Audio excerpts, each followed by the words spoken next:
ஆரம்பிச்சிடலாமா? இன்னல் அல்ஹம்துலில்லாஹ் நஹ்மதுஹு நுஸல்லி அலா ரசூலில் கரீம் வ அலா ஆலிஹி வ ஸஹாபி அஜ்மஈன். அம்மா பஅத். ஃபகத் क़ால அல்லாஹு தஆலா ஃபில் குர்ஆனில் கரீம் அஊது பில்லாஹி மினஷ் ஷைத்தானிர் ரஜீம். பிஸ்மில்லாஹிர் ரஹ்மானிர் ரஹீம். யா அய்யுஹன் நாஸ் இத்தகு ரப்பக்கும் அல்லதீ கலக்கும் நஃப்ஸன் வாஹிதா வ கலக மின்ஹா ஸௌஜஹா பஸ்ஸ மின்ஹுமா ரிஜாலன் கஸீரன் வ நிஸாஅ வத்தகுல்லாஹ அல்லதீ தஸாலூன பிஹி வல் அர்ஹாம் இன்னல்லாஹ கான அலைக்கும் ரகீபா. அந்த ஏகரவனாகிய அல்லாஹுவை போற்றுவனாக இந்த நிகழ்ச்சியை ஆரம்பம் செய்கின்றேன். புனிதமிக்க ரமலானுடைய மாதத்தில் பிறை எத்தனைல இருக்கிறோம்? பிறை 26 இருக்கிறோம். சரி,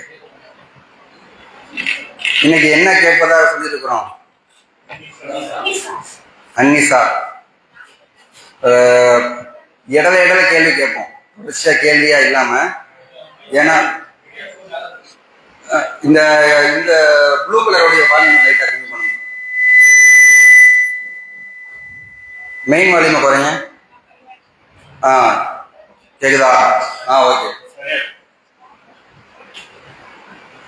இப்ப இடல வந்து நம்ம கேள்வி கேட்பாங்கன்னு சொல்லி சொன்னா, அந்த வாரிசு சட்டம் சம்பந்தமாக இன்னும் நிறைய விஷயங்கள் சொல்ல வேண்டியது இருக்கு. இன்னும் கொஞ்சம் கம்மி பண்ணும். அதனால வந்து இடல கொஞ்சம் ஏத்துங்க, லைட்டா கையை வச்சு எடுக்கணும். அது சம்பந்தமா நான் சொல்ல வேண்டிய செய்திகள்லாம் சொல்லிட்டு இடல நம்ம என்ன பண்ணணும்னு சொல்லி சொன்னா, கேள்விகளை நம்ம என்ன பண்ணிக்கலாம், கேட்டுக்கலாம். இப்ப ஏற்கனவே வந்து வாரிசுரிமையில இருக்கக்கூடிய சில விஷயங்களை வந்து நம்ம சொல்லியிருக்கிறோம். என்னென்ன சொல்லியிருக்கிறோம்? ஆண்கள் தரப்புல யார் சொல்றீங்க? வாரிசுரிமை சம்பந்தமாக சில ஷரத்துக்களை வந்து நம்ம சொல்லியிருக்கிறோம். அந்த ஷரத்துகள் என்னன்னு சொல்லியிருக்கிறோம்? யார் சொல்லுவீங்க கரெக்டா? இந்த பங்குகள் பத்தி இல்ல, பங்குகளுக்கு முன்னாடி இருக்கக்கூடிய விதிகளை பத்தி சொல்லியிருக்கிறோம். மரண சாசனம், அந்த கடன் எல்லாம் கழிச்சதுக்கு அப்புறம் தான் சொத்து பிரிக்கணும். கடனையும் மரண சாசனத்தையும் நிறைவேற்றிய பிறகுதான் சொத்தை பிரிக்கணும். அதுக்கு முன்னாடி ஒரு அடிப்படை சொன்னேன், உயிரோட இருக்கும் போது சொத்தை பிரிக்க கூடாது. இது ஃபர்ஸ்ட். ரெண்டாவது வந்து கடனையும் மரண சாசனத்தையும் நிறைவேற்றிய பிறகுதான் சொத்தை பிரிக்கணும். அதுக்கப்புறம்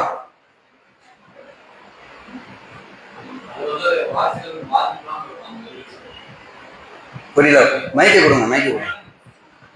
அவங்க எழுதி கொடுத்த சாசனம் வந்து வாரிசுகளுக்கு பாதிப்பு இல்லாம இருக்கணும், வாரிசுகளை பத்தி சொல்லாம இருக்கணும். அதுக்கு முன்னாடி வந்து இந்த அமானித பொருட்களை வந்து என்ன பண்ணிருன்னு சொல்லி சொன்னா, அவங்க இடத்துல ஒப்படைச்சிடணும். ஒப்படைச்ச பிறகு கடன். அதுக்கப்புறம் தான் வசியத்து. வசியத்தை பொறுத்த வரைக்கும் வசியத்துல என்னென்ன சொன்னோம்?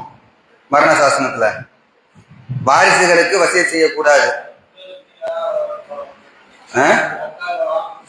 இந்த மைக்கு கொடுங்க, சொல்றது. பிற சொந்தக்காரவங்க பிற தெரிஞ்சவங்களுக்கு யாராவது வாக்கு கொடுத்துருந்தாங்க, ஏதாவது வாங்கி வச்சிருந்தாங்க, அந்த மாதிரி அதான் அமானிதமா சொல்லி அமானிதத்தை ஒப்படைக்கணும், கடனை அடைச்சிடணும்.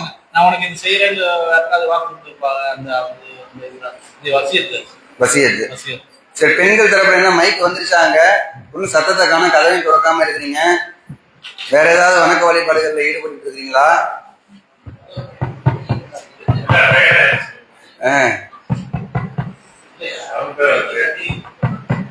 சவுண்ட் மட்டும் தான் வருது. யாருமே வசியத் சம்பந்தமா சொல்லுங்க, என்னென்ன இது வரைக்கும் சொல்லி இருக்கிறோம். ஏன்னா இன்னும் சில சரத்துக்கள் சொல்ல வேண்டியது இருக்கு. சொல்லிட்டு டக்குன்னு சப்ஜெக்ட் குள்ள போயிடலாம். அஸ்ஸலாமு அலைக்கும். இஸ்லாம் ஒற்றுமை சட்டம் வந்து அஹ், பெற்றவங்களுக்கு குழந்தைகளுக்கு கூட பிறந்தவங்களுக்கு செய்யறதுதான் வாரிசு உரிமை சட்டம். அதுதான் இருக்கேன். ஆ விருப்ப மரண சட்டம் வந்து அனாதைகள் அந்த ஏழைகள் அவங்களுக்கு செய்யறது அப்படின்ற மாதிரி சொல்லிட்டு இருக்கீங்க. சார்பின் வந்து அவங்களுடைய இது அவங்களுடைய வரலாறு வந்து ரசூலுல்லாஹ் எப்படி இருக்கிறது அப்படின்ற மாதிரி சொல்லிட்டு வாய்ஸ் பிரேக் ஆகுது, கொஞ்சம் கதவு கிட்ட வந்துக்கிறேன். சொல்லுங்க, என்ன சொல்றீங்க? கடைசி என்ன சொன்னீங்க? புரியல. சார்பின் அபி எப்படி சொல்றீங்க?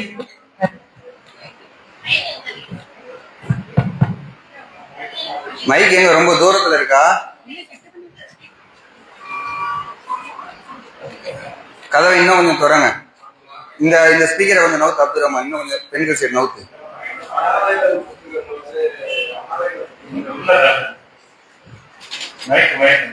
அனாதைகளுக்கு கொடுக்கக்கூடியதை பத்தி சாத்பின் அபி வக்காஸ் அவங்களுடைய ஹிஸ்டரி சொல்லிட்டு இருந்தீங்க, அன்னைக்கு வரலாறு சொல்லிட்டு இருந்தீங்க. அனாதைகளை பத்தி இல்ல, அதாவது வந்து வசியத் முழு சொத்தையும் வசியத் செய்யறது பத்தி.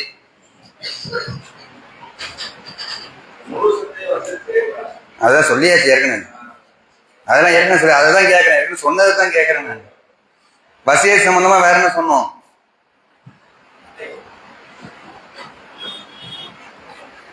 சரி, நம்மளே சொல்லிடுவோம். வசியத் சம்பந்தமா வந்து என்ன ஏற்கனவே சொல்லியிருந்தோம் சொல்லி சொன்னா, வாரிசுகளுக்கு அதாவது வாரிசு உரிமை பெறக்கூடியவர்களுக்கு வசியத் செய்யக்கூடாது. கட்டாய கடமை வசியத் சட்டம் மாற்றப்பட்டுருச்சு, விருப்ப வசியத்து மட்டும்தான் இருக்குது அப்படின்னு நம்ம சொன்னோம். அதே மாதிரி வசியத்தை வந்து முழு சொத்தையும் வசியத் செய்தாலோ சொத்தை பாதி வசியத் செய்தாலோ செல்லாது, மூன்றில் ஒரு பகுதி மட்டும்தான் செல்லும் அப்படின்னு நம்ம சொல்லிடணும். சரிங்களா? இப்ப அதனுடைய தொடர்ச்சியாக வந்து இன்னும் சில ஷரத்துக்களை வந்து பார்க்க வேண்டியது இருக்கு. என்ன ஷரத்துன்னு சொல்லி சொன்னா, வாரிசுரிமையை பொறுத்த வரைக்கும் வாரிசுரிமை எப்பொழுது செல்லும் என்று சொன்னால் மதத்தால் வந்து ஒன்றுபட்டிருக்கும். புரியுதா உங்களுக்கு? அதாவது வாரிசுரிமை எப்பொழுது வந்து அக்செப்ட் செய்யப்படும் அப்படின்னு சொல்லி சொன்னா, இப்ப தந்தைகிட்ட இருந்து பிள்ளைக்கோ, இல்ல பிள்ளைகிட்ட இருந்து தந்தைக்கோ, இல்ல கணவன்கிட்ட இருந்து மனைவிக்கோ, இல்ல மனைவிட்ட இருந்து கணவனுக்கோ, இதுதானே மெயினா. இதுதான். அதுக்கப்புறம் சகோதர சகோதரி, அதை விட்டு நம்ம பின்னாடி பார்ப்போம். அப்ப இந்த மாதிரி வந்து வாரிசு உரிமை அடிப்படையில பெறுவதாக இருந்தால் அவங்க என்ன பண்ணப்பட்டிருக்கும்னு சொல்லி சொன்னா, அவங்க மதத்தால் ஒன்றுபட்டு வேண்டும் என்று சொல்லி அல்லாஹ்வுடைய தூதர் நபிகள் நாயகம் ஸல்லல்லாஹு அலைஹி வஸல்லம் அவங்க சொல்லி காட்டுறாங்க. லா யரிசுல் முஸ்லிமுல் காஃபிர வலல் காஃபிரு முஸ்லிம என்று அல்லாஹ்வுடைய தூதர் நபிகள் நாயகம் ஸல்லல்லாஹு அலைஹி வஸல்லம் அவங்க சொல்றாங்க. ஒரு முஸ்லிம் இறை மறுப்பாளருக்கு வாரிசாக மாட்டார், ஒரு இறை மறுப்பாளர் முஸ்லிமுக்கு வாரிசாக மாட்டார். உசாமா பின் ஸைத் ரலியல்லாஹு அன்ஹு அவங்க அறிவிக்கக்கூடிய செய்தி புகாரில் 6764வது செய்தியாக பதிவு செய்யப்பட்டிருக்கிறது. ஒசாமா பின் ஸைத் யாரு? ஒசாமா பின் ஸைத் யாரு? ரசூலுல்லாஹ்வுடைய வளர்ப்பு மகன். வளர்ப்பு மகன் இஸ்லாத்துல இருக்கா? கிடையாது. சரி, சந்தேகம் கேட்கலாமா? சந்தேகமா? நீங்க சந்தேகத்தை பூராமே ரெண்டு தரப்புலையுமே எழுதி வச்சுக்கிறீங்க. அதான் எல்லாத்தையும் எழுதிருங்க. நம்ம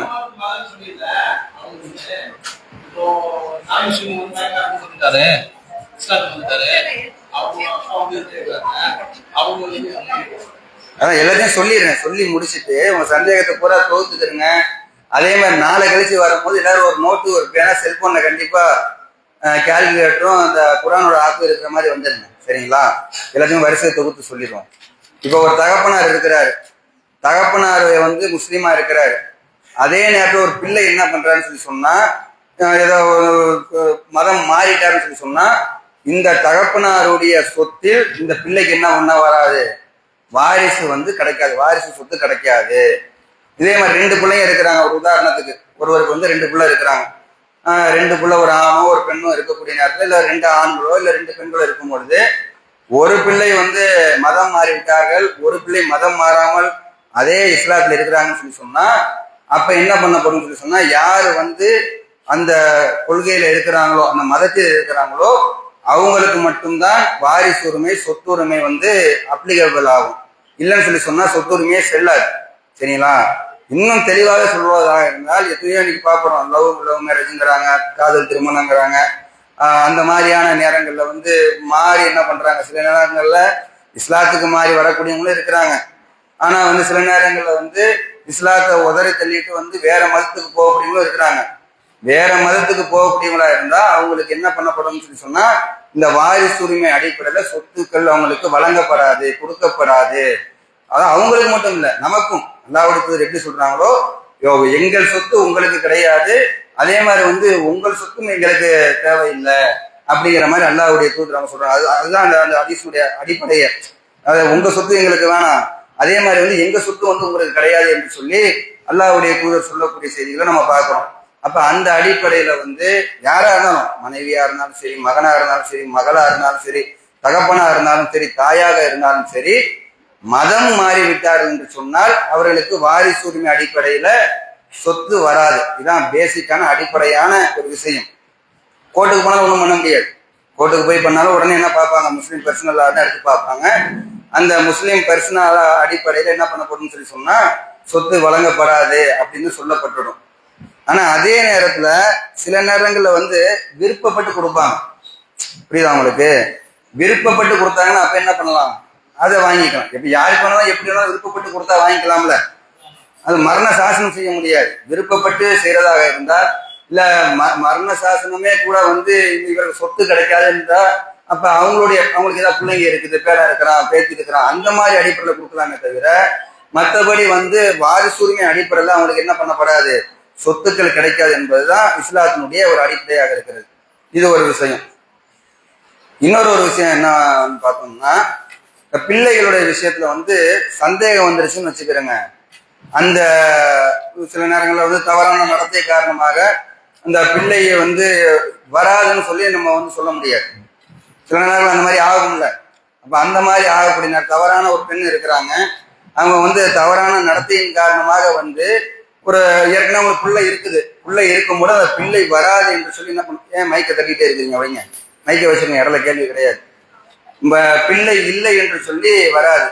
அல் வலது நீ சாயிபில் சிராஜ், அல்லாஹ்வுடைய தூதர் நபிகள் ஸல்லல்லாஹு அலைஹி வஸல்லம் அவங்க சொல்றாங்க, தாய் யாருடைய அதிகாரத்தின் கீழ் இருக்கிறாளோ அவருக்கே அந்த குழந்தை உரியதாகும். புகாரில் 6750 செய்தியாக பதிவு செய்யப்பட்டிருக்கிறது. அபூ ஹுரைரா ரலியல்லாஹு அன்ஹு வந்து அறிவிக்கிறாங்க. அப்ப மனைவி என்று ஏற்றுக்கொள்ளும் வரை, மனைவி என்று ஒத்துக்கொள்ளும் வரை அது அவருடைய பிள்ளைதான். சரிங்களா? மனைவி தவறான நடத்தி உள்ளவர் என்று தெரிந்து பிள்ளை பெற்று எடுத்தாலும் சரி, மனைவி என்று ஒத்துக்கிட்டாருன்னு வச்சுக்கிறேங்க, மனைவி என்று ஏத்துக்கிட்டாருன்னு வச்சுக்கிறேங்க, அப்ப அந்த பிள்ளைக்கு என்ன ஆகும்னு சொல்லி சொன்னா வாரிசினுடைய சொத்தும் வரும், அதே மாதிரி மனைவிக்கும் அந்த சொத்தும் வரும். சரிங்களா?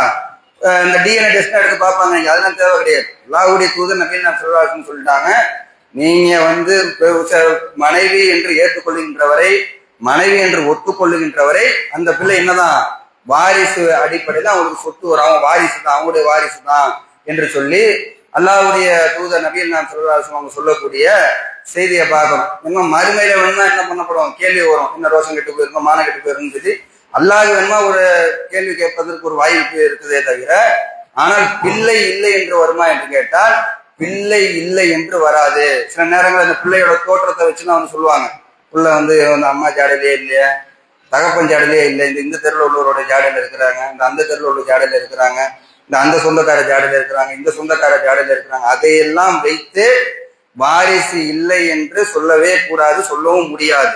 ஜாடையை வைத்து சொல்லக்கூடாது. அதே மாதிரி டிஎன்ஏ டெஸ்ட்ல அதெல்லாம் எடுத்து வச்சு சொல்லக்கூடாது. அதே மாதிரி மனைவியினுடைய நடத்தையை வைத்து சொத்துரிமை என்று சொல்ல இயலாது. நடத்த கெட்ட பெண்ணாக இருந்தால் கூட மறுமையில தான் அல்லாஹ் என்ன பண்ணுவான், அது குறித்த கேள்வியை கேட்பான். சந்தேகம் என்பது யாருக்கு வரணும்னு சொல்லி சொன்னா அவருக்கு வரணும். யாருக்கு வரணும்? கணவனுக்கு வரணும். மற்ற ஊருக்காரங்க அவர் இறந்ததுக்கு அப்புறம் வந்து மற்றவங்க சொல்லக்கூடாது, பெற்றவங்களோ இல்ல வந்து கூட பிறந்தவங்களோ அவங்க வந்து என்ன பண்ணிடக்கூடாது, இந்த ஜாடையில இல்லை, அந்த ஜாடையில இல்லை, ஏற்கனவே இந்த மாதிரியான பிரச்சனை, ஏற்கனவே இந்த மாதிரியான டவுட்டு, ஏற்கனவே இந்த கையங்கலமா அப்படிப்பட்ட அந்த விஷயத்தை எல்லாம் வைத்து சொல்லக்கூடாது. யாருதான் சொல்லியிருக்கணும், யாருதான் சொல்லியிருக்கணும்? கணவன் தான் சொல்லியிருக்கணும். சரிங்களா? ஏன்னா சில நேரங்களில் வந்து கணவன் வந்து சில வேலைகள்ல வந்து சகிச்சுக்கிட்டு இருப்பான். அது வந்து எல்லாருமே ரோஷம் உடையவர்களாகவும் மானமுடையவர்களாகவும் இருக்க மாட்டாங்க. ஒரு சில நேரங்கள் நோய் ஏற்பட்டுன்னு சொல்லி சொன்னா, இல்ல பிள்ளைகளோட விஷயத்தை வந்து கருத்தில் கொண்டா, இல்ல ஏதோ ஒரு நேரத்துல தவறு நடந்துருச்சு, அந்த மாதிரியான விஷயங்களை வைத்து இல்ல மனைவியினுடைய சொத்துக்களை வைத்து கூட என்ன பண்ணுவானுங்க, சில நேரங்கள் வந்து கணவன்மார்கள் கம்முன்னு இருப்பாங்க, அமைதியாக இருப்பார்கள். கணவன்மார்கள் வந்து அதை இஷ்யூ ஆக்கினாலே தவிர, அதை பிரச்சனை ஆக்கினாலே தவிர வேற யாரும் சொத்து இல்லை, வாரிசு இல்லை என்று சொல்லி டிஎன்ஏ டெஸ்டே வந்தா கூட வாரிசுன்னு சொல்லி சொல்லக்கூடாது. ஏன்? அல்லாஹ்வுடைய தூதர் சொல்லிட்டாங்க, யார் வந்து அவருடைய அந்த இதுல இருக்கின்ற வரை, அவரோட கட்டுப்பாட்டில் இருக்கின்ற வரை, ஏற்றுக்கொள்ளுகின்ற வரை, ஒத்துக்கொள்ளுகின்ற வரை அது அவருடைய பிள்ளைதான் என்று சொல்லி அல்லாஹ்வுடைய தூதர் அவங்க அழுத்தம் திருத்தமாக சொல்லிட்டாங்க. கணவனுக்கு வந்துருச்சு, கணவனுக்கு சந்தேகம் வந்துருச்சு. அப்ப என்ன, அப்ப கணவன் வந்து என்ன பண்ணணும்னு சொல்லி சொன்னா, விபச்சார குற்றச்சாட்டை சுமத்தணும். நான் சொன்னது இவ்வளவு நேரம் புரிஞ்சுச்சா? இவ்வளவு நேரம் சொன்னது சந்தேகம் இருக்கா? சந்தேகம் கிடையாது. மற்றவங்க யாரும் சொல்லக்கூடாது. மற்றவங்க டெஸ்ட் ரிப்போர்ட்டை வச்சோ, ஜாடையை வச்சோ, இல்ல கையங்களமா மாட்டினதை வச்சோ, இல்ல வீடியோவை வெளியே வந்தாலும் சரி, அதை வச்செல்லாம் வாரிசு சொத்து கிடையாது என்று சொல்லக்கூடாது. யாரு சொல்லியிருக்க வேண்டும்? கணவன் தான் சொல்லியிருக்க வேண்டும். கணவன் கூட எப்போ சொல்லியிருக்கணும்? கணவன் கூட எப்போ சொல்லணும்? அப்போதைக்கு பிரச்சனையான நேரத்துல சொல்லணுமே தவிர, 10 வருஷம் கழிச்சுட்டு வந்து வெளிநாட்டுக்கு போயிட்டு 10 வருஷம் கழிச்சுட்டு இங்க 3 பிள்ளை பெற்றதுக்கு அப்புறம் வந்து சொல்லக்கூடாது. புரியுதா உங்களுக்கு? அந்த நேரத்துல என்ன பண்ணப்பட்டிருக்குன்னு சொல்லி சொன்னா, மனைவியின் மீது விபச்சார குற்றச்சாட்டை சுமத்த வேண்டும். விபச்சார குற்றச்சாட்டை சுமத்த என்ன பண்ணணும்? கணவன் 4 சாட்சியை கொண்டு வரணும். அப்படியா? யாரு? மைனஸ் கணவன் வந்து யாரு சொல்லுவீங்க? பெண்கள் தரப்புல கணவன் வந்து மனைவியின் மீது விபச்சார குற்றச்சாட்டை சுமத்தினால் எத்தனை சாட்சி கொண்டு வரணும்? என்ன பண்ணணும்? நல்ல கதவை திறந்து கதவு கிட்ட வந்து சொல்லுங்க. தண்ணி இடமா ஒரு தொண்டை ரொம்ப பெண்களுக்குன்னு சொல்லி இருக்கிறோம்ல, மீண்டும் -10 மார்க். அலைஹிஸ்ஸலாம். 4 சாட்சி. 4 சாட்சியா? பேர் சொல்லுங்க, பேர் சொல்லுங்க. மாஜி. மாஜி -10 மார்க் போடுங்க. அடுத்து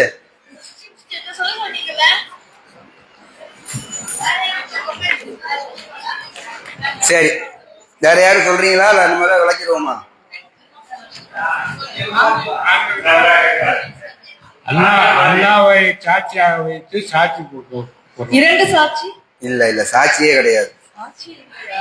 கணவன் மட்டும் மனைவியின் மீது விபச்சார குற்றச்சாட்டை வைத்தால் என்ன பண்ணணும்? ஒரு சம்பவமே இருக்கு. சொன்னது கரெக்டா தான் நான் விளக்குறேன். அவங்க சொன்னது கரெக்டு தான், விளக்குறேன். இப்னு அப்பாஸ் ரலியல்லாஹு அன்ஹு அவங்க அறிவிக்கக்கூடிய செய்தி புகாரில 4700. நல்ல கவனி, நான் சொல்லி முடிச்சுட்டு எல்லாத்தையும் வரிசையா கேட்டுட்டு தான் சொத்து உரிமைக்குள்ள போவோம். யாருக்கு என்ன எப்படி கணக்குன்னு சொல்லி, சரிங்களா? ஆரம்பத்துல இருந்து சொல்லணும். மரணித்த பிறகு பிரிக்கிறத ஆரம்பிச்சு இப்ப கடைசியா இருக்கக்கூடிய விதி வரைக்கும் சொல்லணும் எல்லாரும், சரிங்களா? ஒண்ணுமே இல்ல, அந்த 8 பாயிண்ட் தான். இப்ப இலால் இப்னு உமையா ரலியல்லாஹு அன்ஹு அவங்க வந்து ரலியல்லாஹு அன்ஹு அவர் வந்து தம்முடைய மனைவி குறித்து ஷரீக் இப்னு சஹ்மா என்பவருடன் இணைந்து குற்றம் சாட்டினார்கள். அப்போது நபி ஸல்லல்லாஹு அலைஹி வஸல்லம் அவர்கள் ஆதாரத்தை கொண்டு வா, அல்லாஹ்வுடைய ஃபர்ஸ்ட் என்ன பண்றாங்கன்னு சொல்லி சொன்னா, விபச்சார குற்றச்சாட்டு வைக்கிறதா இருந்தா 4 சாட்சி கொண்டு வரணும் அப்படிங்கிற அந்த விஷயம் தான் இருந்துச்சு. நீ ஆதாரத்தை கொண்டு வா, இல்லாட்டி என்ன பண்ணுவேன், சவுக்கால ஒண்ணு அடிப்பேன்னு சொல்லி. கசையடி தானே? எத்தனை கசையடி? 100 கசையடி. 100 கசையடி. எத்தனை? 100 கசையடி. சரி, அப்ப வந்து ஆதாரத்தை கொண்டு வர சொல்லி கேக்குறாங்க. உடனே அவர் என்ன பண்றாரு வந்து, நான் உண்மையை தான் சொல்றேன் அப்படின்னு சொல்லி என்னுடைய முதுகை கசையில இருந்து காப்பாற்றும் செய்தி அல்லாஹ் வந்து நிச்சயமாக அருள்வான்னு சொல்லி போறாங்க. அல்லாஹ் மேல நம்பிக்கை வச்சு நான் உண்மையை தான் சொல்றேன் அப்படின்னு சொல்லிட்டு போறாங்க. உடனே வந்து ஜிப்ரீல் அலைஹிஸ்ஸலாம் அவங்க இடத்துல இருந்து என்ன பண்ணப்படுது, வகி வருகிறது. எத்தனாவது அத்தியாயம், எத்தனாவதுல இருந்து எத்தனாவது வரைக்கும் வசனம், இதை தேடுங்க, சீக்கிரம் தேடி சொல்லுங்க. யார் தம் மனைவியர் மீது அவதூறு கூறுகிறார் என்று சொல்லி வரக்கூடிய இந்த குர்ஆனுடைய வசனம் வாசிக்கிறீங்களா? ஷாஹித் எடுத்து பாப்புல என்ன ஹதீஸ் இல்ல, குர்ஆன்ல தானே இந்த இது இருக்குது. பெண்கள் தரப்புலையும் தேடுங்க. அன்-நூர் 24வது அத்தியாயம்.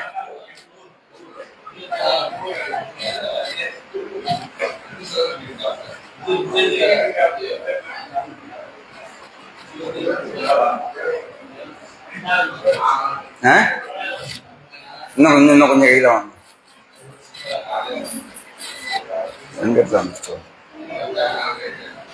பெண்கள் தரப்புல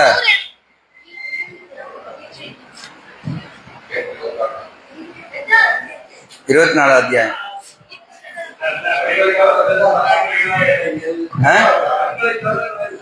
கொடுங்க, மைக் அவர்கிட்ட கொடுங்க, வாசிங்க.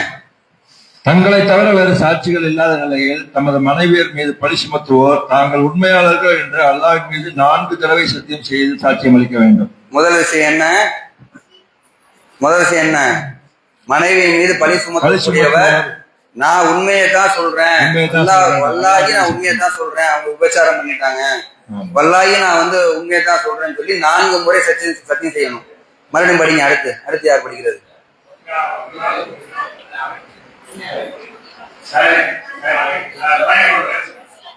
பெண்களுக்கு அந்த 2 இதை கொடுப்போம். அடுத்த 2 படிங்க. அடுத்த வருஷம் 24:7 படிங்க. 24:7 படிங்க. அவர் 6 படிச்சிட்டாரு, 7 படிங்க. 5வது முறை இதில் தான் பொய்யர்களில் உள்ளவனாக இருந்தால் நிச்சயமாக அல்லாஹ்வுடைய சாபம் தன் மீது உண்டாகட்டும் என்றும் அவன் கூற வேண்டும். ஓகே, நிப்பாட்டுங்க. அப்ப முதல் 4 தடவை என்ன பண்ணணும்னு சொல்லி சொன்னா, தனக்கு வந்து ஆதரவா சொல்லணும், அல்லாஹ்வை வந்து முன்னிறுத்தி நான் உண்மையை தான் சொல்றேன்னு சொல்லி சொல்லணும். 5வது தடவை தனக்கு எதிராக சாபம் கேட்கணும். நான் வந்து இந்த மாதிரி பொய் சொன்னா இருந்தா அல்லாஹ்வுடைய சாபம் எனக்கு ஏற்படட்டும் அப்படின்னு சொல்லி இதை யார் சொல்லணும்? கணவன்கள் சொல்லணும். மனைவிமார்கள் அதே மாதிரி சொல்ல வேண்டிய விஷயம் என்ன? இருங்க, அவங்க சொல்லட்டும். பெண்கள் 24:8 படிங்க.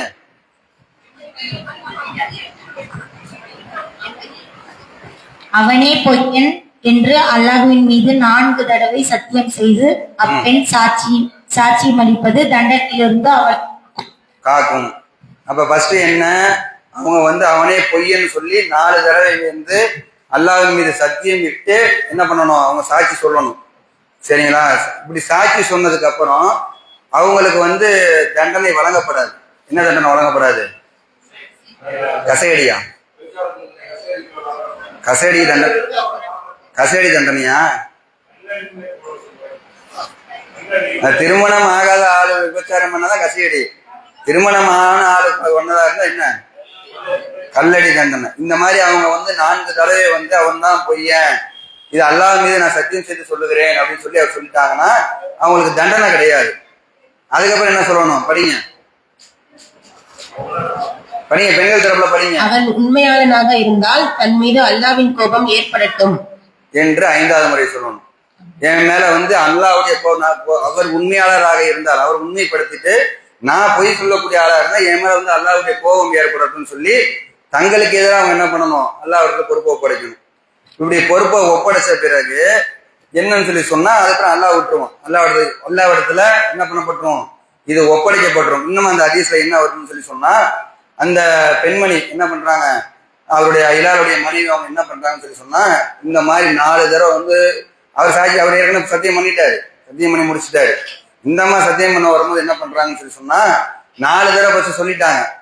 5வது தடவை சொல்றதுக்கு முற்படுறாங்க. மக்களுக்கு எல்லாம் தெரியுது நீ ஆள் போக்கான ஆளுதான், நீன்னு ஏற்கனவே இந்த மாதிரி பண்ணிருக்கிற அப்படின்னு சொல்லி சொன்ன உடனே இப்ப பெரும்பாலான ஊர்கள்ல இருந்தா அரசியல் புரசலா தெரியும்ல, அக்கம் பக்கத்து வீடுகளுக்கு தெரியும்ல. உடனே மக்கள் என்ன பண்றாங்கன்னா அந்த பெருமணி இடத்துல அல்லாஹ்வுடைய கோபத்துக்கு வந்து நீ 6000 ரூபாய் கவனமாயிரு அப்படின்னு சொல்லி சொன்ன உடனே நம்ம என்ன பண்ணிடுறாங்க? பின்வாங்கிடுறாங்க. இப்ப இந்த மாதிரி வந்து இதுக்கு பேர் என்ன சட்டம்? இதுக்கு பேர் என்ன? சாபாலைப்பு பிரமாணத்துக்கு பேர் என்ன? இஸ்லாத்துல என்ன சொல்லுவாங்க? பெண்கள் தரப்புல சொல்லுங்க. மறுபடியும் சொல்லுங்க. இந்த மாதிரி சாபாலைப்பு கொடுக்கக்கூடிய இந்த இதுக்கு இஸ்லாத்துல ஒரு பெயர் இருக்கு. என்ன பெயர் அது?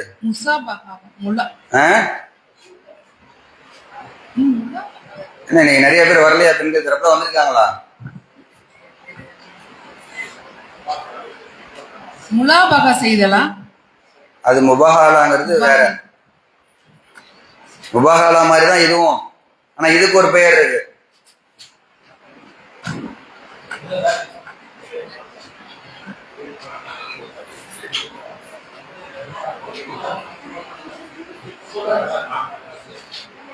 என்ன நீங்க சொல்லுங்க, உங்களுக்கு தெரியும். இது கணவன் மனைவிக்கு லிஹான் சட்டம், சரிங்களா? லியான் என்று சொல்லக்கூடிய விஷயம் இது, சரிங்களா? இது ஞாபகம் வச்சுக்கிறேங்க. அப்ப இந்த மாதிரி வந்து கணவன் மனைவி மீது குற்றம் சாட்டுவதாக இருந்தால் அதற்கு 4 சாட்சி அவசியம் கிடையாது. அதே நேரத்துல வந்து இந்த லியான் என்று சொல்லக்கூடிய சாப அழைப்பு பிரமாணம் வந்து என்ன பண்ணப்படும், செய்யப்படும். சரி, இப்ப இன்னொரு விஷயம் இதுல இருந்து, இந்த மாதிரி சாப அழைப்பு செஞ்சுட்டாங்க. சாப அழைப்பு செஞ்சதுக்கு அப்புறம் இப்ப தலாக்கு கொடுத்தா வந்து மறுபடியும் சேரலாம்ல, மறுபடியும் சேர்ந்து வாழலாம், சரிங்களா? எத்தனை தடவை வரைக்கும் சேரலாம்? 3 முறை. 4வது முறை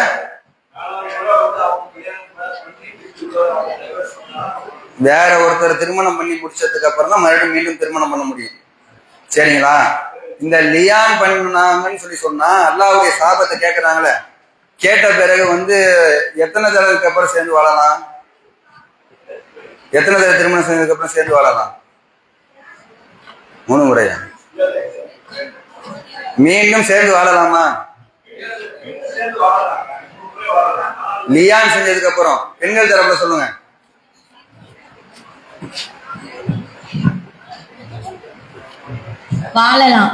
வாழலாமா? வாழக்கூடாது, சரிங்களா? லியான் செஞ்சதுக்கு அப்புறம் வந்து சாபாலைப்பு கேட்டதுக்கு அப்புறம் எப்படி சேர்ந்து வாழ்றது, அதுக்கப்புறம் சேர்ந்து வாழ்றது சரியில்லை. அதனால வந்து லியான் மட்டும் செய்த பிறகு செய்த பிறகு சேர்ந்து வாழ முடியாது, சேர்ந்து வாழக்கூடாது, சரிங்களா? அப்ப லியான் சட்டம்.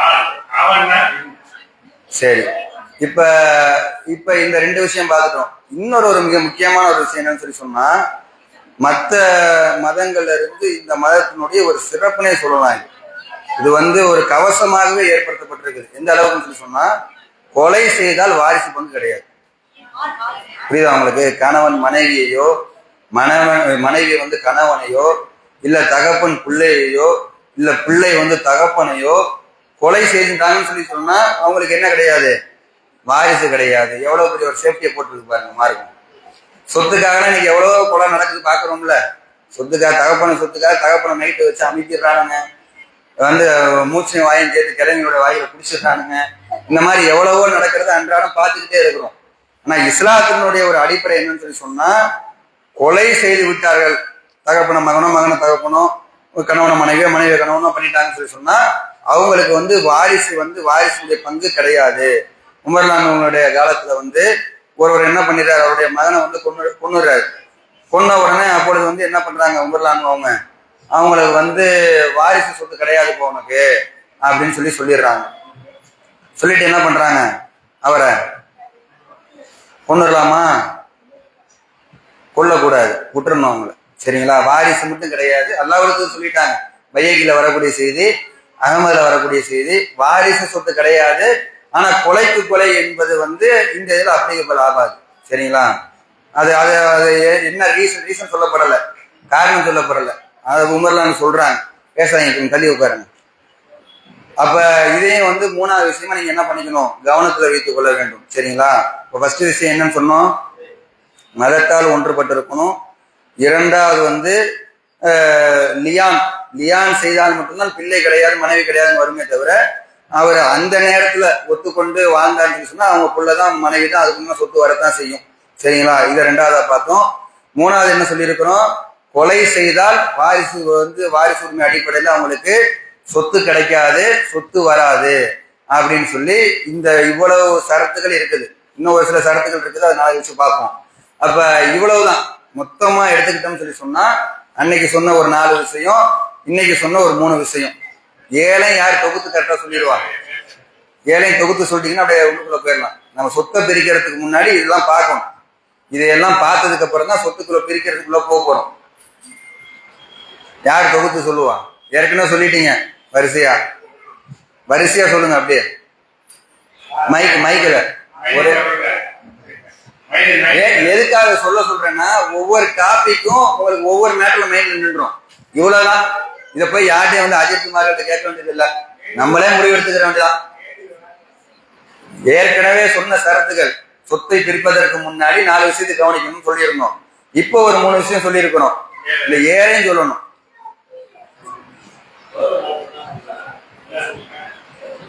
முன்னாடி ஃபர்ஸ்ட் வந்து இந்த அமானிதம் அல்ல அதுக்கு முன்னாடி அமானிதம். சரி முன்ன பின்ன மாத்தி சொல்றீங்களா? சரி மாத்தி அமானிதம். அமானிதம் அதுக்கப்புறம் வந்து அமானிதத்துக்கு அப்புறம் வந்து கடன், கடனுக்கு அப்புறம் வந்து வசியத் செய்யறது, வசியத்துக்குள்ள உட்பிரிவுகள் நிறைய சொல்லியாச்சு, அதை விட்டுருங்க. வசியத் செய்யறது. அதுக்கப்புறம் வந்து இப்போ மூணு சொன்னல, இப்ப 3 உள்ளது சொல்லுங்க. மொத்தம் 6 ஆயிடுச்சு. இப்ப உள்ள 3 சொல்லுங்க. இப்போ வந்து லிகால் சட்டம் ஒண்ணு, லிகால் சட்டம் ஒண்ணு, கொலை ஒண்ணு, 5 ஆச்சா? ஆறாவது வந்து 6, 7 2 இருக்கு. மதத்தால் ஒன்றுபட்டிருக்கும். முதல்ல ஸ்டார்டிங்ல உள்ளது என்ன? ஒண்ணு இறந்ததுக்கு அப்புறம் தான் பிரிக்கணும். சரிங்களா? ஃபர்ஸ்ட்ல இறந்ததுக்கு அப்புறம் தான் பிரிக்கணும். 2வது வந்து அமானியத்தை ஒப்படைக்கணும். 3வது வந்து கடனை வந்து ஒப்படைச்சிடணும். 4வது வசியத்தை வந்து நிறைவேற்றிடணும். 5வது வந்து மதத்தால் ஒன்றுபட்டிருக்கணும். 6வது வந்து லிகானுடைய சட்டங்கள் அந்த விஷயங்கள் இருக்குதா அப்படிங்கிற அந்த அடிப்படையை பார்க்கணும். 7வது விஷயம் கொலை செய்திருக்க கூடாது. இது கரெக்டா இருந்துச்சுன்னா தான் அதுக்கப்புறம் என்ன பண்ண போறோம்? வாரிசு உரிமைக்குள்ள நம்ம உள்ள போறோம். சரிங்களா? உள்ள போயிருவோமா? இப்ப வந்து வாரிசு உரிமையை பொறுத்த வரைக்கும் வந்து 3 வகையில வந்து வாரிசு உரிமை வந்து இருக்குது. சரிங்களா? இதையும் கேட்பேன் வரிசைப்படி. 7 வந்து ஹெட்டிங்ஸ்குள்ள இப்ப வந்து ஷார்ட் ஹெட்டிங்ஸ் சொல்லுவாங்க, உட்தலைப்பு இப்ப பார்க்க போறோம். இப்ப முதல் விஷயம் என்னன்னு சொல்லி சொன்னா, கேப் விட்டு உட்காருங்க, கவனமா சொல்லணும், கேப் விட்டு உட்காருங்க. முதல் விஷயம் என்னன்னு சொல்லி சொன்னா, இரத்த உறவின் மூலம் ஏற்படக்கூடிய வாரிசு உரிமை. இது ஃபர்ஸ்ட் கேட்டகரி. 2வது வந்து திருமண உறவின் மூலம் ஏற்படக்கூடிய வாரிசு உரிமை. 3வது விஷயம் என்னன்னு சொல்லி சொன்னா, அடிமையை விடுதலை செய்தவர் மூலமாக ஏற்படக்கூடிய வாரிசு உரிமை. இது 3 தான். முதல் விஷயம் என்ன? இரத்த உறவு. 2வது விஷயம் திருமணம். 3வது விஷயம் இந்த அடிமையை விடுதலை செய்தவர். இந்த அடிமையை விடுதலை செய்தவர் சொல்ல சம்பந்தமா ஒரு சின்ன விளக்கத்தை மட்டும் சொல்லிட்டு போயிருவோம். ஏன்னா அது வந்து நம்ம இதுக்கப்புறம் வந்து அப்படி கிடையாது. ஏன்னா வந்து அடிமை சிஸ்டமே டோட்டலா ஒழிஞ்சிருச்சுல. இப்ப அன்றைய காலகட்டத்துல வந்து அடிமையை விடுதலை செய்வதை வந்து அல்லாஹ்வுடைய தூதர் அவங்க வந்து நிறைய ஊக்குவிச்சிருக்கிறாங்க. ஒரு ஆர்டர் போட்டு வந்து அடிமையை வந்து இருக்கக்கூடாதுன்னு சொல்லி அவங்க ஸ்டாப் பண்ணல. ஏன்னா போர்கள் நடந்துகிட்டு இருந்த காலகட்டம். அது மட்டும் இல்லாம நம்ம அடிமையை பிடிச்சிட்டு விட்டுணும்னு சொல்லி சொன்னா அது எதிரி நாடுகளுக்கு வந்து பலமா போயிடும். அதனால அல்லாஹ்வுடைய தூதர் என்ன பண்ணாங்கன்னு சொல்லி சொன்னா, ஆர்வம் ஊட்டக்கூடிய வகையில வந்து பல விஷயங்களை வந்து இந்த அடிமையை விடுதலை செய்யறதுக்காக ஏற்படுத்தி வச்சிருந்தாங்க. அப்ப ஒருத்தர் வந்து அன்னைக்கு வந்து இந்த அடிமைங்கிறது வந்து ஒரு சொத்து மாதிரி பல லட்சங்கள் பல தினார்களை கொடுத்து என்ன பண்ணுவாங்கன்னு சொல்லி சொன்னா ஒரு அடிமையை வாங்குவாங்க. அப்ப அந்த மாதிரி ஒருத்தர் அடிமையை வாங்கி அந்த அடிமையை விடுதலை செஞ்சுட்டான்னு சொன்னா அவர் என்ன ஆயிடுவாரு? சுதந்திரமான ஆளாயிருவாரு. அவர் விருப்பப்படுற மாதிரி சம்பாதிக்கலாம், விருப்பப்படுற மாதிரி வாழலாம். அந்த மாதிரி வந்து சுதந்திரமானவரா ஆன பிறகு அவர் சம்பாதிச்சு அவர் ஏராளமான சொத்து சேர்க்கிறாரு. அப்படி சொத்து சேர்த்த பிறகு அவர் இறந்துடுறாரு. ஆனா அந்த விடுதலை செஞ்சார்ல, வாங்கி விடுதலை செஞ்சார்ல அந்த ஓனர் உயிரோட இருக்கிறாரு. அப்ப அவருக்கு சொத்தை பிரிக்கும் போது இவருக்கும் பங்கு கொடுக்கணும். இவர் வாரிசாக ஆகி வருவார். சரிங்களா? இது ஒரு அடிப்படை. இதை பத்தி ரொம்ப டீப்பா போக வேண்டியதில்லை. ஏன்னா இந்த சிஸ்டம் வந்து அதிகமா கிடையாது. 2வது விஷயம் என்னன்னு சொல்லி சொன்னா, இந்த திருமண உறவின் மூலம் வந்து ஏற்படக்கூடிய வாரிசு உரிமை. இந்த விஷயங்களை பொறுத்த வரைக்கும் ஒன்னா யார் யாருக்கு வந்து எவ்வளவு பங்குன்னு வந்து சிம்பிளா ஞாபகம் வச்சுக்கிறேன். முடிஞ்சா ஞாபகம் வச்சுக்கிறேன், முடிஞ்சா எழுதிக்கிறேன். ஏன்னா சில புத்தகங்கள்லாம் எடுத்து படிச்சோம்னு சொல்லி சொன்னா நமக்கே தலை சுத்திருச்சு. என்னென்னமோ எழுதி வச்சிருக்காங்க. பேரங்கிறாங்க, கொள்ளுப்பேரங்கிறாங்க, கொள்ளுப்பாட்டிங்கிறாங்க, நன்னாவுக்கு நன்னாங்கிறாங்க, நன்னிக்கு நன்னிக்கிறாங்க. அதெல்லாம் வேலையே கிடையாது. மொத்தமே ஒரு 6 கேட்டகரி தான். இந்த 6 கேட்டகரியையும் நமக்கு சரியா தெரிஞ்சிச்சுன்னு சொல்லி சொன்னா நாமளே வந்து சொத்தை என்ன பண்ணிக்கலாம், பிரிச்சுக்கலாம். அதுல அந்த முதல் விஷயமாக திருமண உறவின் மூலம் ஏற்படக்கூடிய வாரிசு உரிமை. திருமண உறவின் மூலம்னா யாரு? கணவனுக்கு மனைவி, மனைவிக்கு கணவன். கணவன் இறந்துட்டான்னு சொல்லி சொன்னா மனைவிக்கு என்ன, மனைவி இறந்துட்டாங்கன்னு சொல்லி சொன்னா கணவனுக்கு என்ன. இதுதான் திருமண உறவின் மூலமாக வரக்கூடிய வாரிசு உரிமை. அதுல முதல் விஷயம் எடுத்துக்கிட்டோம்னு சொல்லி சொன்னா, கணவனுக்கு பிள்ளை இருந்தார், கணவனுக்கு வந்து பிள்ளை இருக்குது, பிள்ளை இருந்துச்சுன்னு சொல்லி சொன்னா அப்ப வந்து மனைவிக்கு, கணவன் இருக்கிறாரு, அவர் இறந்துட்டார். ஆளை வச்சே பேசுவோம். ஒருத்தர் கணவன் இருக்கிறாரு, அவர் இறந்துட்டார். ஆனா அவருக்கு பிள்ளை இருக்குது. இந்த மனைவி மூலமாகவோ இல்ல வேற ஏதாவது மனைவி மூலமாகவோ அவருக்கு பிள்ளை இருக்குது. பிள்ளை இருந்தது என்று சொன்னா அப்பொழுது என்ன கிடைக்கும்னு சொல்லி சொன்னா மனைவிக்கு 8/1 அப்படின்னு கிடைக்கும். எத்தனை 1? 8/1 அப்படின்னு சொல்லி கிடைக்கும். அதே மாதிரி வந்து கணவனுக்கு வந்து பிள்ளை இல்லை, இந்த மனைவி மூலமாகவும் பிள்ளை இல்லை, அதே நேரத்துல வந்து வேற மற்ற மனைவிகள் மூலமாகவும் பிள்ளை கிடையாது. அப்ப அப்படி இருந்துச்சுன்னு சொல்லி சொன்னா என்ன கிடைக்கும்? பாதி கிடைக்காது, கால்வாசி கிடைக்கும். 8/1 அரைக்காவாசி, சரிங்களா? அரைக்காவாசி தானே, காலில பாதி. 4/1 சொல்லி சொன்னா கால்வாசி. ஆமா, இந்த உரிமை வந்து எப்போதுமே இந்த இந்த விதிங்கிறது வந்து எல்லா இடத்துலயுமே அப்ளிகபிள். கணவனுக்கும் மனைவிக்கும் இருக்க. கணவன் இறந்துட்டாருன்னா மனைவியை பார்க்க வேண்டியது, புள்ள இருக்குதா, புள்ள இருந்துச்சுன்னு சொல்லி சொன்னா 8/1. அது எவ்வளவு சொத்து இருந்தாலும் சரி, புள்ளையே கிடையாது, இந்த மனைவி மூலமாவும் புள்ள கிடையாது, வேற மனைவி மூலமாவும் புள்ள கிடையாது. அப்ப என்ன பண்ணிடணும்? 4/1 40 லட்ச ரூபா விட்டுட்டு போனாருன்னா எவ்வளவு கொடுக்கணும்? 10 லட்சம். 80 லட்ச ரூபா விட்டுட்டு போனாருன்னா புள்ள இருந்துச்சுன்னா 10 லட்சம். புள்ள இல்லைன்னா 20 லட்சம். சரி, பெண்களுக்கு புரியுதா கணக்கு? நாளை கழிச்சு நீங்க நோட்ல இருந்து கணக்கு போடணும். சொல்ல சவுண்ட் மட்டும் தான், காத்து மட்டும் தான் வருது பெண்கள் சைட்ல இருந்து. புரிஞ்சுங்களா? அதாவது கணவன் உங்களுக்கு தான் இது மெயின். இது வந்து ஆண்களுக்கு கூட கிடையாது. ஒரு கணவன் உங்களுடைய ஒரு கணவன் இறந்துட்டான்னு சொல்லி சொன்னா மனைவிக்கு வந்து பிள்ளை இருந்தது என்று சொன்னால் 8/1 பங்கு, பிள்ளை இல்லை என்று சொன்னால் 4/1 பங்கு. இது வந்து விதி. இது எல்லா இடத்துலயுமே எல்லா நேரத்திலுமே அப்ளிகபிள். சரிங்களா? மாறாது. சில நேரங்கள் சில விஷயங்களா மாறும், ஆனா இது வந்து மாறாது. சரிங்களா? அடுத்த விஷயம், இப்ப உங்களுக்கு மனைவி இறந்துட்டாங்கன்னு சொல்லி சொன்னா கணவனுக்கு என்ன கிடைக்கும்? அது பார்க்கணும்ல. மனைவி இறந்து விட்டார் என்று சொன்னால் நிம்மதி கிடைக்குமா?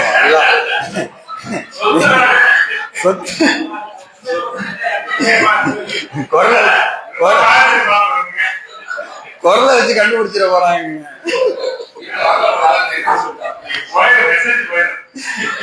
மெசேஜ் வாட்ஸ்அப்ல போட்டிருப்பாங்க.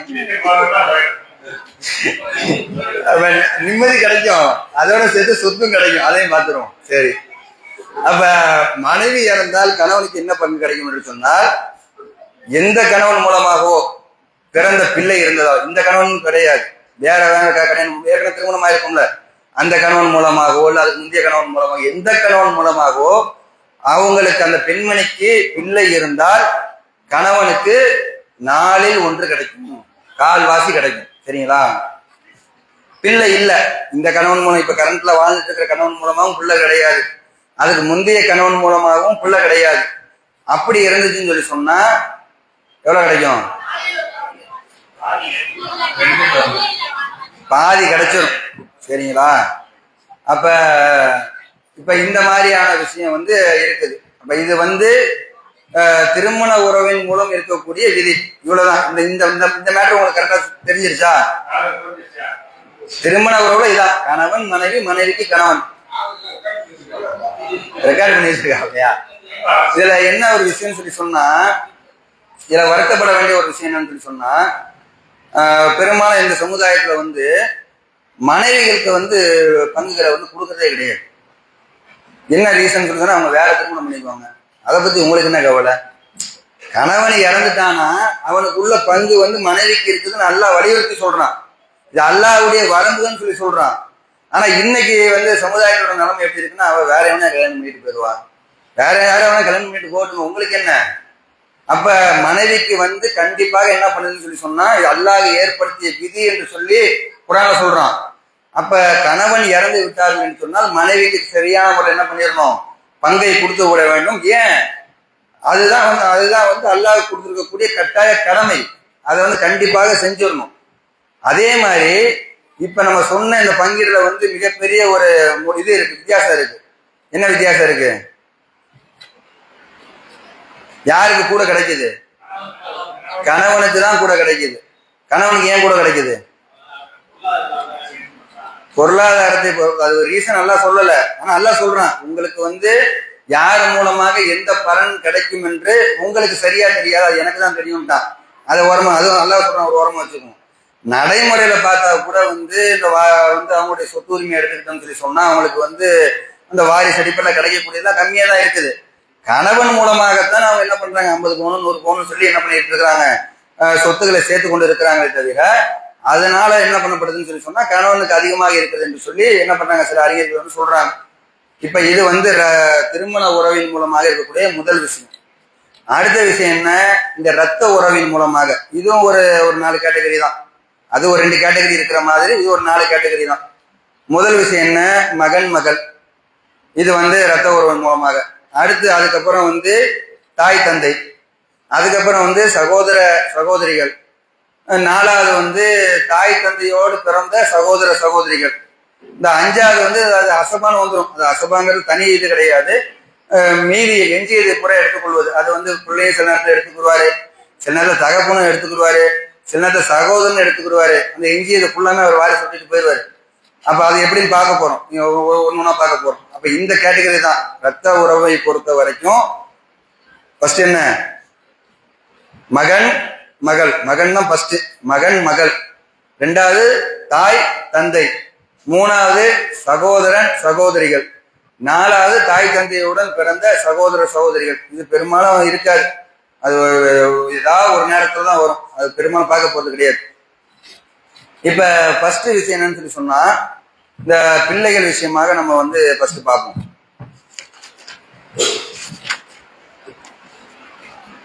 இப்ப ஒரே ஒரு பெண் பிள்ளை மட்டும் இருந்தால் அவங்களுக்கு வந்து சொத்து எப்படி பாதி வந்து கிடைச்சிடும், சரிங்களா? ஒரே ஒரு பெண் பிள்ளை இருந்துச்சுன்னு சொன்னா, பெண்கள் உன்னிப்பா கவனிங்க, உங்களுக்கு தான் ரொம்ப யூஸ் ஆகும்.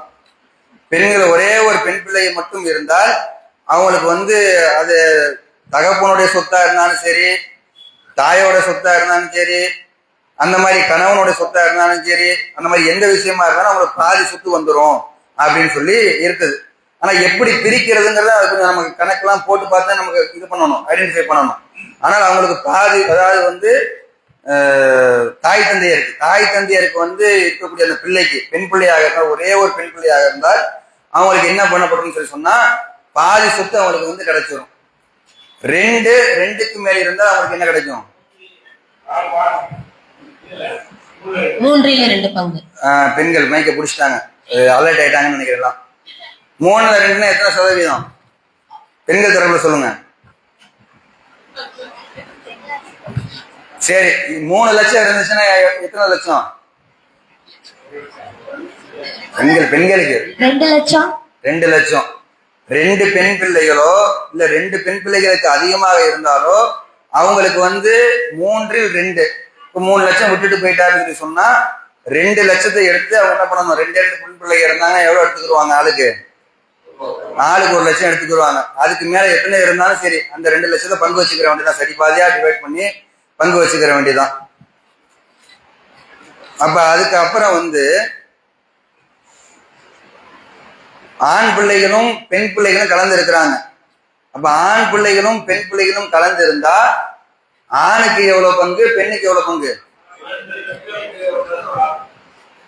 ஆணுக்கு 2 பங்கு, பெண்ணுக்கு 1. ஆணுக்கு இருமா, உனக்கு தெரியாதுமா, அமைதியா இருங்க பசங்க. இப்ப ஃபுல்லா எல்லாம் பெரியவங்களுக்கு தான் இன்னைக்கு ஃபுல்லா டாஸ்க் ஆயிடும். நாளைக்கு அவங்க எல்லாம் கணக்கு போட்டு சொல்லணும் எனக்கு இப்ப, சரியா? சொல்லுங்க. ஆணுக்கு 1 பங்கு, ஆணுக்கு 2 பங்கு, பெண்ணுக்கு 1 பங்கு, சரிங்களா? இது வந்து ஃபர்ஸ்ட் வந்து மகன் மகள் அந்த மாதிரி இருக்கக்கூடிய விஷயம். சரி, ஒரே ஒரு மகள் இருந்தாங்கன்னு பார்த்துட்டோம், 2 பெண் பிள்ளைங்க இருந்தா பார்த்துட்டோம், 2 பெண் பிள்ளைகளுக்கு மேல இருந்தா பார்த்துட்டோம், மகனும் மகளும் இருந்தா பார்த்துட்டோம். ஆமா, சரி, ஒரே ஒரு மகன் மட்டும் இருந்தால் அவருக்கு என்ன? இது வந்து ஆண்களுக்கு, ஏன் ஆண்கள் சொல்லட்டும், மொத்த சொத்துமா? அப்ப தாய் தந்தை மனைவி என்ன பண்ணலாம், தெருவில் விட்டுலாமா? மைக்கு பிடிச்ச சொல்லுங்க, நீங்க ஒண்ணு சொல்றீங்க அவர் ஒண்ணு சொல்றாரு, 2 பேரும் முரண்படுது. எது 3க்கு 3க்கு 2 பங்கு அடுத்து மேய்க்க கொடுங்க. இல்ல மொத்த சொத்து அந்த பிள்ளைக்கு தான் வரும். மொத்த சொத்து வேற யாரு ஏதாவது கருத்து சொல்றீங்களா? இதெல்லாம் போக தாய் தந்தை இது எல்லாம் போக போக மொத்தம் தாய்க்கு கொடுத்த பிறகு, தந்தைக்கு கொடுத்த பிறகு, மனைவிக்கு கொடுத்த பிறகு எல்லாம் கொடுத்தது போக இவர் என்ன ஆயிடுவாரு? அசபாவம் மாறிடுவாரு. எல்லாமே அவருக்கு தான். அசபான எஞ்சி எதுன்னு அர்த்தம். ஆமா. எஞ்சி எது எச்சம், அது என்னமோ சில தமிழ்ல வேற மாதிரி சொல்லுவாங்க. மிச்சமானதும்பாங்க. மிச்சம் ஃபுல்லாக அவர் என்ன பண்ணிடுவாரு? அவருதான் வாரி சுருட்டி வலிச்சு எடுத்துட்டு போயிருவாரு. ஓகேவா? சொத்து சொத்து விஷயத்துல வந்து காதல வந்து கரகண்டு இருக்கிறாரு.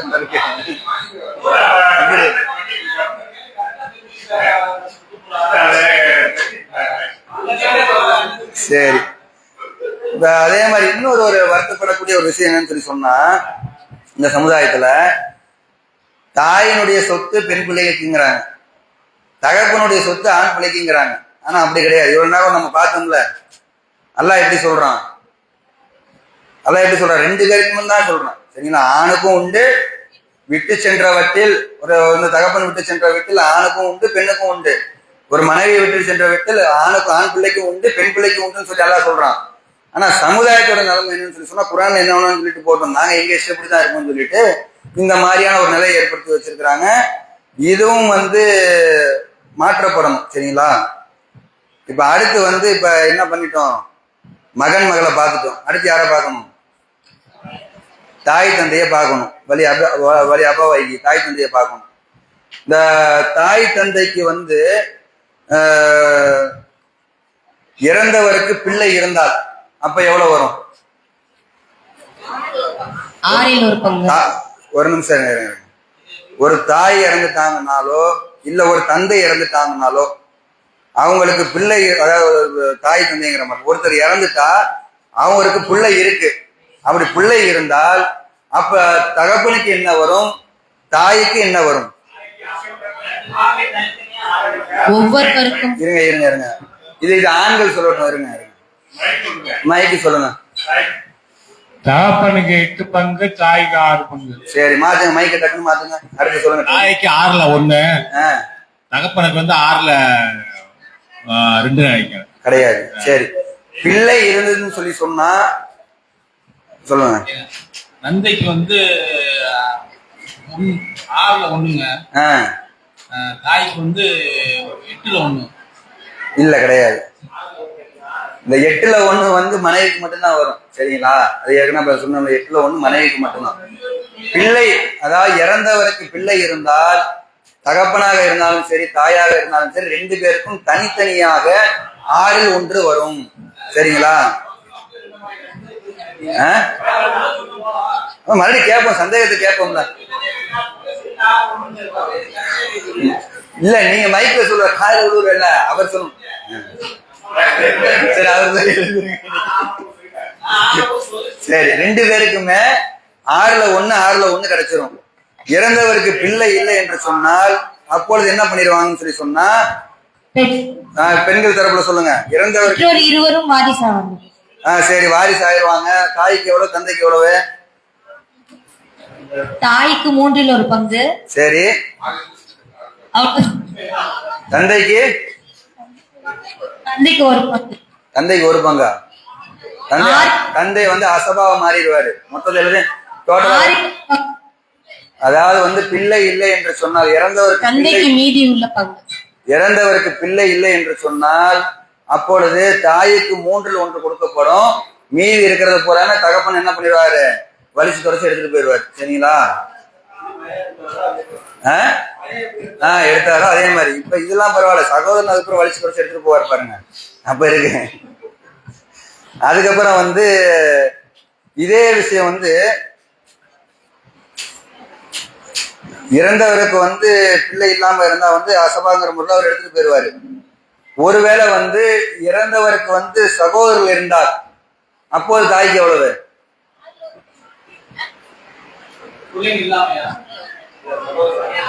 பெண்கள் சொல்லலாம். பிள்ளை இல்லாம தான், பிள்ளைகள் இல்லாமல் சகோதரன் இருக்கிறாரு. சகோதரன், சரி சகோதரிகளும் வச்சுக்கிறாங்க. சகோதரர்கள் சொல்ல வேண்டியது இருக்கு. சகோதரர்கள் இருக்கிறாங்க. அப்பொழுது வந்து அந்த தாய்க்கு எவ்வளவு கிடைக்கும்? பெண்கள் தரப்புல சொல்லுங்க.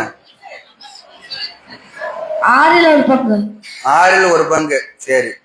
அப்ப வந்து இதுல வந்து சகோதரர்கள் இருந்தாங்க, பிள்ளை இல்லாம இருக்கக்கூடிய நேரத்துல அவர்களுக்கு சகோதரர் இருப்பார்கள் என்று சொன்னால் அப்பொழுது வந்து அவங்களுக்கு 1/6 வந்து கிடைத்து விடும். சரிங்களா? அப்ப இப்ப ரத்த உறவின் மூலமாக 2 விஷயம் பார்த்திருக்கிறோம். என்ன 2 விஷயம்? மகன் மகள் பார்த்திருக்கிறோம், சகோதரன் சகோதரிகள் பார்த்திருக்கிறோம், இது தாய் தந்தை பார்த்திருக்கிறோம். இன்னும் சகோதரன் சகோதரிகள் மட்டும் பார்க்கணும். அதை பார்த்துட்டோம்னு சொல்லி சொன்னா நம்ம என்ன பண்ணிடலாம்? சொத்தை பிரிக்க ஆரம்பிச்சிடலாம். இன்னைக்கே பார்ப்போமா இல்ல நாளைக்கு பார்ப்போமா? நாளைக்கு வச்சு பார்த்துருவோமா?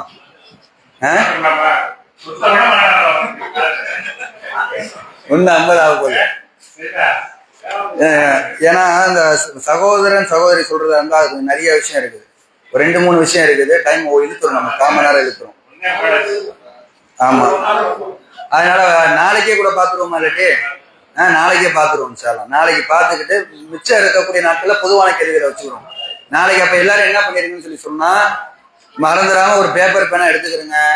அதே மாதிரி போன்ல கால்குலேட்டர் ஆப், ஆண்ட்ராய்டு ஆப்போட நீங்க என்ன பண்ணிருக்கீங்கன்னு சொல்லி சொன்னா வருகை தந்துருங்க. ஒரு முக்கியமான ஒரு 3 அறிவிப்பு இருக்குது. அது என்னன்னு சொல்லி சொன்னா அந்த தலைமையினுடைய தேவைகளுக்காக வந்து பொருளாதார வசூலுக்கு வந்து அங்க கொஞ்சம் அந்த ஜக்காத்து வசூல், அனாதை சிறுவர் சிறுமியர்களுக்கெல்லாம் மாசம் வந்து அவங்களுக்கு படிக்கக்கூடிய பிள்ளைங்களுக்கெல்லாம் பணம் அனுப்புறாங்க. அந்த வகையில வந்து பொருளாதாரம் திரட்டுறதுக்காக வராங்க. இன்ஷால்லா அதுக்கு உங்களால ஆன ஒத்துழைப்புகளும் பொருளாதாரத்தையும் வந்து அதிகமாக வழங்குங்கள். இன்னொரு மிக முக்கியமான ஒரு விஷயம் என்னன்னு சொல்லி சொன்னா அந்த பாலஸ்தீனத்தினுடைய மக்களுக்காக, காசா மக்களுக்காக அதிகம் வந்து இந்த கடைசி பார்த்தீங்கன்னா இன்னும் நாட்கள் நெருங்கிட்டே போதுன்னு சில நாட்கள் தான் இருக்குது. அதிகம் நம்ம என்ன பண்ணணும்னு சொல்லி சொன்னா துவா செய்யுங்கள். மீண்டும் 3வது முக்கியமான ஒரு விஷயம் என்னன்னு சொல்லி சொன்னா இந்த ரமலானுடைய மாதத்துல வந்து ஏராளமான பொருளாதார உதவி செஞ்சிருக்கிறாங்க, இஃப்தாருக்கு செஞ்சிருக்கிறாங்க, அதே மாதிரி வந்து சகருடைய உணவுக்கு செஞ்சிருக்கிறாங்க, சகர் உணவுக்கு வந்து ஸ்பான்சர்கள்லாம் வழங்கி இருக்கிறாங்க, அதே மாதிரி சந்தானனுடைய எல்லாம் ஏராளமா கொடுத்துட்டு இருக்கிறாங்க, தொன்று தொட்டு கொடுத்துக்கிட்டு இருக்கிறாங்க. அவங்களுக்காகவும் இந்த புனிதமிக்க ரமலானுடைய மாதத்தில் வந்து அவங்களுக்கும் அவங்களுடைய குடும்பத்தார்களுக்காகவும் அவங்களுக்கு வந்து அவங்களுடைய மறுமை வெற்றிக்காகவும் நீங்க என்ன பண்ணுங்கன்னு சொல்லி சொன்னா அதிகமாக துவா செய்யுமாறு தக்வா மர்கஸினுடைய நிர்வாகத்தின் சார்பாக உங்களை அன்போடு கேட்டுக்கொள்கிறோம்.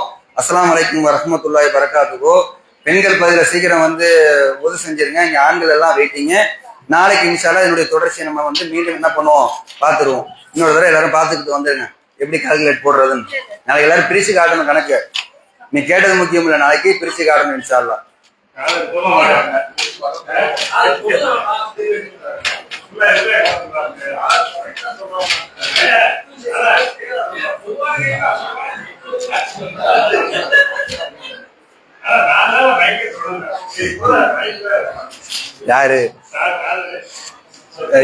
யாரு பாத்ரூம் இருக்காங்களோ?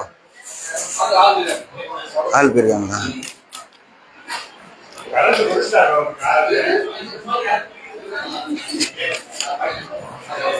நாளைக்கு மறுபடியும் மீண்டும் கேட்போம் எத்தனை சரத்து இருக்குன்னு. அது இருக்குன்னு யாராவது சொல்லிட்டு உள்ள போயிட வேண்டியதான்.